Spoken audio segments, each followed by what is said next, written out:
जय हिंद दोस्तों, वंदे मातरम। आने वाले दिनों में हमारे देश में दीपावली का त्यौहार आने वाला है। इस त्यौहार को लेकर काफ़ी सारी मान्यताएं हैं, काफ़ी सारी बातें हैं जो इसके आसपास होती हैं। मार्केट में बूम आ जाता है और क्या कुछ नहीं होता। तो ऐसे में प्रकाश का त्यौहार कहे जाने वाले दिवाली को हम बरसों से मनाते आ रहे हैं और ये त्यौहार भारत में रहने वाले मतलब सभी के लिए सबसे बड़े त्योहारों में से एक है। इस त्यौहार की इंपॉर्टेंस और उसकी खासियत का अंदाज़ा आप इसी बात से लगा सकते हैं कि ये एक ऐसा त्यौहार है जिसको हर एक धर्म के लोग पूरे दिल से मनाते हैं। भले ही हर धर्म में इस त्यौहार से जुड़ी कहानियाँ और इसे मनाने के पीछे के लॉजिक अलग अलग हैं, लेकिन ये बात आपको हैरान कर सकती है कि सभी धार्मिक मान्यताओं में दीपावली की इम्पोर्टेंस सबसे ज़्यादा है। आज की इस दुनिया में भले ही हम हर चीज़ को वैज्ञानिकता से नापते तोलते हैं, लेकिन वैज्ञानिकता हमें धर्म और मान्यताओं के प्रति नास्तिक नहीं बनाती, बल्कि हमें आउट ऑफ द बॉक्स सोचने के लिए आज़ाद ज़रूर कर देती है। बोलती है कि यार ये बाहर निकल कर सोचो। दीपावली का त्यौहार क्यों इतना खास है? इससे पहले कि मैं इस वीडियो में आपको इस सवाल का जवाब दूं, सबसे पहले तो आप जाकर इस चैनल को सब्सक्राइब कर लें, जिससे कि मुझे मोटिवेशन मिले। अब बढ़ते हैं हम दियों की रोशनी, आतिशबाजियों की चकाचौंध और भारत में मौजूद हर इंसान के चेहरे पर दिख रही इस खिलखिलाती हंसी और खुशी की तरफ। देखिए, ये माहौल है सीधे सीधे तौर पर आने वाले मौके पर दीपावली का। हिंदू धर्म की मान्यता के अनुसार दीपावली का त्यौहार कार्तिक मास की अमावस्या को मनाया जाता है और इसके पीछे की धार्मिक मान्यता ये कहती है कि अयोध्या के राजकुमार श्री रामचंद्र जी इसी दिन 14 साल के वनवास को काटने के बाद माता सीता को बचाकर रावण का वध करके अयोध्या वापस लौटे और उनके इस दिन अयोध्या वापस लौटने की खुशी में अयोध्या वासियों ने दिए जलाकर उनका स्वागत किया। ये मान्यता आपको भले ही क्यों ना बहुत छोटी सी लगे, बहुत सरल लगे, बहुत इलॉजिकल सी लग सकती है, लेकिन इसके पीछे छुपा है बहुत कुछ। दूसरी तरफ वहीं जैन धर्म में दिवाली को मनाने के पीछे एक बहुत खास मान्यता है। जैन धर्म के 24वें तीर्थकर महावीर स्वामी को इसी दिन मोक्ष की प्राप्ति हुई थी, इसलिए जैन धर्म के लोग महावीर स्वामी के मोक्ष प्राप्ति की खुशी में इस दिन को मोक्ष प्राप्ति दिवस के रूप में मनाते हैं। सिख धर्म के अनुयायियों को देखें तो सिख धर्म में अमृतसर का वो मशहूर स्वर्ण मंदिर, जिसमें सिख धर्म के सभी अनुयायियों की श्रद्धा है, 1577 में इसी दिन इस मंदिर का शिलान्यास हुआ था और 1619 में दिवाली के दिन ही सिख धर्म के 6वें गुरु हरगोबिंद सिंह जी को जेल से रिहाई मिली थी। इसलिए सिख धर्म में भी दीपावली के इस दिन की भी बहुत बड़ी मान्यता है। यानी दिवाली एक ऐसा त्यौहार है जो इंडिया में रहने वाले हर इंसान मनाता ही है और इस त्यौहार को अब इंडिया तो छोड़िए बल्कि कई सारी फॉरेन कंट्रीज़ में भी बहुत धूमधाम से सेलिब्रेट किया जाने लगा है। चारों तरफ बिल्डिंग्स पर रोशनी, आतिशबाजी, जगमगाता हुआ आसमान छा जाता है और इन सभी मान्यताओं के अलावा इसके पीछे की वैज्ञानिकता को भी समझने की भी कोशिश करते हैं। देखिए, किसी भी चीज़ के होने की कोई ना कोई वजह ज़रूर है। हमारे पुराणों के हमारे महान ऋषियों और पूर्वजों ने ऐसे ही किसी भी चीज़ को नहीं बनाया। हमेशा उस चीज़ के पीछे कोई ना कोई बड़ा कारण, बड़ा लॉजिक या कोई ना कोई बड़ी बात ज़रूर होती है और वो हमें कई सारी बड़ी मुसीबतों से भी बचाता है। पर ये दिवाली का त्यौहार आखिर हमें किस मुसीबत से बचाता है, ज़रा सोचिए। आप जानते हैं कि दीपावली का त्यौहार अक्टूबर से नवंबर के महीने में मनाया जाता है तिथि के हिसाब से। और क्या मौसम इस समय बहुत अजीब होता है? बिल्कुल। इस महीने में बारिश, हल्की ठंड, जलवायु परिवर्तन तेजी से देखने के लिए मिलता है कि ये तीनों चीज़ें एक साथ रहती हैं। आपको रात के समय हल्की ठंड लगेगी और दिन में उमस भी महसूस होगी और बारिश भी होगी। ऐसे होने की वजह से आसपास आपको हर वक्त लोग ज़्यादा बीमार होते हुए दिखाई देंगे और इन बीमारियों में ज़्यादातर लोगों को सर्दी या फिर हल्का फुल्का बुखार रहता है।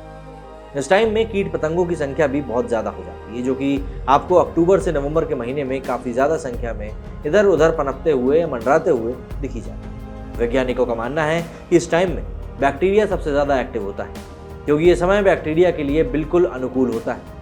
और अब याद कीजिए दीपावली के पर्व को, उसमें हम क्या क्या करते हैं। हम घरों में एक साथ कई सारे सरसों के तेल के मिट्टी के दिए जलाते हैं, जिससे एक रोशनी पैदा होती है और दिए के ऊपर की इस ज्वाला से एटमॉस्फेयर में कुछ ऐसे केमिकल्स रिलीज होते हैं जिससे हवा में मौजूद ये बैक्टीरिया खत्म होने लगते हैं। अब आप बिल्कुल लाजमी सी बात है कि मुझसे पूछेंगे कि आखिर ऐसा कैसे होता है, तो आपको बता दूं कि आज आधुनिक वैज्ञानिक शोध से पता चला है कि सरसों के तेल में एंटीबैक्टीरियल गुण होते हैं और इसलिए पुराने समय के लोग सरसों के तेल को आज के बॉडी लोशन के तौर पर हाथ पैरों पर लगाते थे। वहीं दूसरी तरफ इस दिए की ज्वाला से खिंचे हुए कई कीट पतंगे इसके पास आते हैं और जलकर खत्म हो जाते हैं और एक साथ इतने सारे दिए जलाए जाते हैं जिससे कि एटमॉस्फेयर में मौजूद कई सारे कीट पतंगे और बैक्टीरिया एक साथ खत्म होना शुरू हो जाते हैं। इसलिए दीपावली के पहले के मुकाबले दिवाली के बाद कीट पतंग की जो संख्या होती है उसमें भारी कमी देखने के लिए मिलती है। लेकिन आज की दीपावली में इलेक्ट्रॉनिक लाइट्स को जलाने से ऐसा कोई भी फ़ायदा हमें नहीं मिलता, ये सिर्फ अब दिखावे का रह गया। दियों को जलाने का एक सबसे बड़ा फ़ायदा और मिलता है कि हमारे आसपास की सरफेस पर मौजूद विद्युत मैग्नेटिक प्रवाह चारों ओर के मैग्नेटिक एरिया पर सुपर इम्पोज हो जाता है और एक खास प्रक्रिया भी होती है जिससे कि शरीर में मौजूद हमारे ब्लड सेल्स को काफ़ी ज़्यादा मदद मिलती है और हमारे शरीर की ब्लड सेल्स ज़्यादा एक्टिव हो जाती हैं। अब जाहिर सी बात है, जब ब्लड सेल्स ज़्यादा एक्टिव होंगे तो हमारे शरीर का जो प्रतिरक्षा तंत्र है वो मजबूत होगा, हमारे शरीर की प्रतिरक्षा प्रणाली सुधरेगी और ऐसे में हम ज़्यादा ऊर्जावान महसूस करेंगे। इस तरह से हम बीमार कम पड़ेंगे, जो कि ऑब्वियस सी बात है, डायरेक्टली प्रोपोर्शनल। अब याद कीजिए कि दीपावली के पहले कैसे घरों का कोना कोना साफ किया जाता है। घर में हर तरफ हर इंसान के लिए सफाई अभियान चलाया जाता है। घर की दीवारों को रंगा जाता है, हर तरफ साफ सफाई, एक भी गंदा कोना नहीं छोड़ा जाता। और साफ सफाई की क्या इंपॉर्टेंस है वो हमें कोविड-19 के बाद अच्छी तरह से पता चल ही चुकी है। साफ सफाई में बैक्टीरिया नहीं पनप पाते, उनकी बैक्टीरिया को अपने के लिए पनपने के लिए गंदगी, नमी और कुछ अनुकूल वातावरण की ज़रूरत होती है। अब ये सब उसे नहीं मिल पाता है तो बैक्टीरिया भला कैसे बनेगी? ऐसे में लोगों के बीमार होने की संभावनाएं काफ़ी हद तक कम हो जाती हैं। इन सब के बाद दीपावली एक ऐसा पर्व है जहाँ पर काफ़ी दिनों के बाद लोगों को हंसता मुस्कुराता हुआ हम देखते हैं। सभी के चेहरों पर खुशी होती है। दिवाली के सबसे बड़ी बात, धनतेरस के मौके पर दुनिया में सबसे ज़्यादा खरीदारी भारत में ही की जाती है। सोना, चांदी की चीज़ों के बर्तन, इन सब की जमकर खरीदारी होती है। इससे मार्केट में एक अलग ही तरीके का उछाल पैदा होता है और बाज़ारों में एक रौनक देखने को मिलती है, जिससे इकोनॉमिकली भी फ़ायदा होता है। वहीं दूसरी तरफ दिवाली के करीब 15 दिनों के बाद देव दिवाली नाम की एक दूसरा पर्व भी मनाया जाता है, जो कि लगभग दिवाली से जुड़ा हुआ ही पर्व है। इस पर्व में लोग गंगा में जाकर स्नान करने की मान्यता रखते हैं और इस मान्यता के अनुसार गंगा में स्नान करने से स्नान करने वाले व्यक्ति को मोक्ष की प्राप्ति होती है और उसके सभी पाप और कष्ट दूर हो जाते हैं। यही अगर हम आज के वैज्ञानिकों की माने तो गंगा नदी में जीवाणु भोजी पाए जाते हैं। ये बिल्कुल बैक्टीरिया की तरह ही होते हैं, लेकिन ये बैक्टीरिया गुड बैक्टीरिया की श्रेणी में आते हैं। गंगा नदी के पानी में ये बैक्टीरिया हानिकारक वायरस को खाने का गुण रखते हैं, यानी कि अगर आपको स्किन से जुड़ी हुई कोई बीमारी है, आपके शरीर पर किसी खास तरीके के बैक्टीरिया मौजूद हैं, तो ऐसे में माना जाता है कि गंगा नदी का जो पानी है वो आपके शरीर में मौजूद इस बैक्टीरिया को और वायरस को खा जाता है, जिससे कि कई सारी बीमारियों से आप बच जाते हैं। इसलिए गंगा नदी का पानी कभी खराब नहीं माना जाता और होता भी नहीं।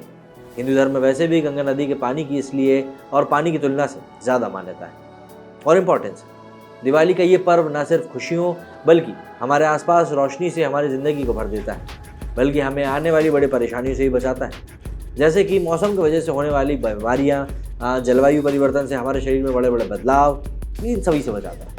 तो दोस्तों, उम्मीद करता हूँ कि भाई आपको इस वीडियो में दीपावली से जुड़ी सभी बातें अच्छी लगी होंगी। इनमें से कौन सी बात सबसे अच्छी लगी या कौन सा वैज्ञानिक पक्ष आपको सबसे ज़्यादा अच्छा लगा, मुझे कमेंट बॉक्स में लिखकर ज़रूर बताइएगा। और चैनल को सब्सक्राइब करना तो आप भूलेंगे नहीं, है मैं अच्छे से जानता हूँ। मेरे इस वीडियो फिलहाल इतना ही। जल्दी ही मिलेंगे एक नए वीडियो के साथ, एक नए टॉपिक पे। और आपको मेरा इस वीडियो का कंटेंट कैसा लग रहा है या इस चैनल का कंटेंट कैसा लग रहा है, अगर आप यहाँ तक आए हैं तो भाई कमेंट बॉक्स में ये भी लिख के ज़रूर बता दें। मेरे इस वीडियो फिलहाल इतना ही। जय हिंद, जय भारत।